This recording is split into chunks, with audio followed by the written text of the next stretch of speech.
மாடித்தோட்டம் அமைக்கப் போறீர்களா? அதற்கு முன்பு இதையெல்லாம் கவனத்தில் கொள்ளுங்கள். வீட்டிலேயே மாடித்தோட்டம் அமைப்பது அதன் மூலம் பெறப்படும் ரசாயன கலப்பில்லாத சத்தான காய்கறிகளை உணவாக சமைத்து சாப்பிட வேண்டும் என்ற ஆசை பலருக்கும் உண்டு. அவர்களுக்காக சில ஆலோசனை குறிப்புகளை இந்த பதிவில் காண்போம். தோட்டம் அமைக்கும் முன்பு உங்கள் மாடி அதற்கு ஏற்றதாக உள்ளதா என்பதை உறுதி செய்து கொள்ளுங்கள். மேலும் வாடகை வீடு என்றால் உரிமையாளர் அனுமதி பெற்ற பின்பே செடிகளை நடுங்கள்.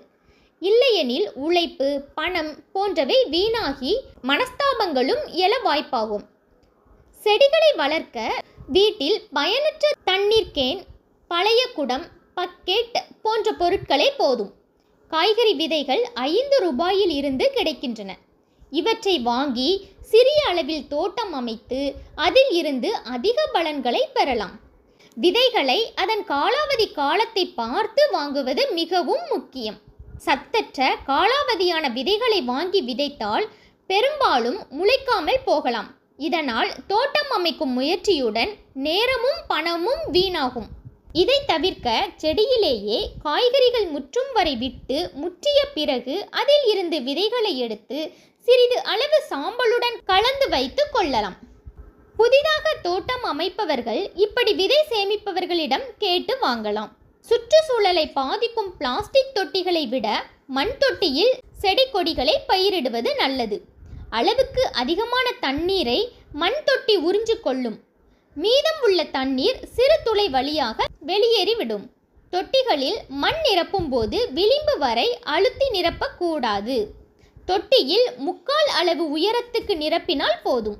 மண்ணை நிரப்புவதற்கு முன்பு தொட்டியில் இருந்து அதிகபட்ச நீர் வெளியேறுவதற்கான துளைகள் இருக்கிறதா என பார்த்து கொள்ளுங்கள். மண் வளமாக உரம் தேவை.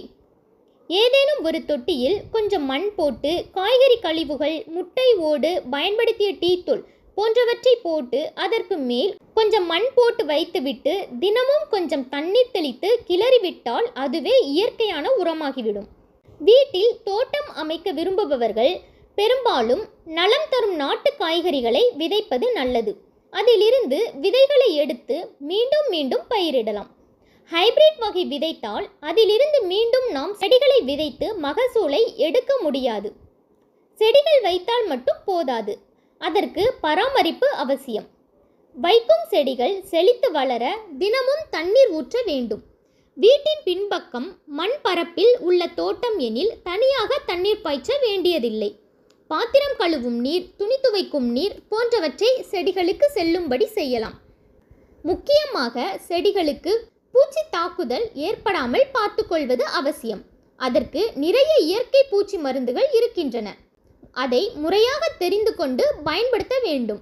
உதாரணத்துக்கு வேப்ப எண்ணெயை தண்ணீரில் கலந்து ஸ்ப்ரே செய்யலாம். இஞ்சி, பூண்டு, பச்சை மிளகாய் 3ஐயும் சம அளவில் எடுத்து அரைத்து தண்ணீரில் கலந்து தெளிக்கலாம். தற்போது மாடித்தோட்டம் அமைத்து தரவும் மண்புழு இயற்கை உரம் போன்றவற்றை விற்பனை செய்யவும் அனுபவமிக்க பலர் முன்வந்துள்ளனர். தகுந்தவர்களிடம் ஆலோசனைகள் பெற்று வீட்டிலேயே தோட்டம் அமைத்து பலன் பெறலாம்.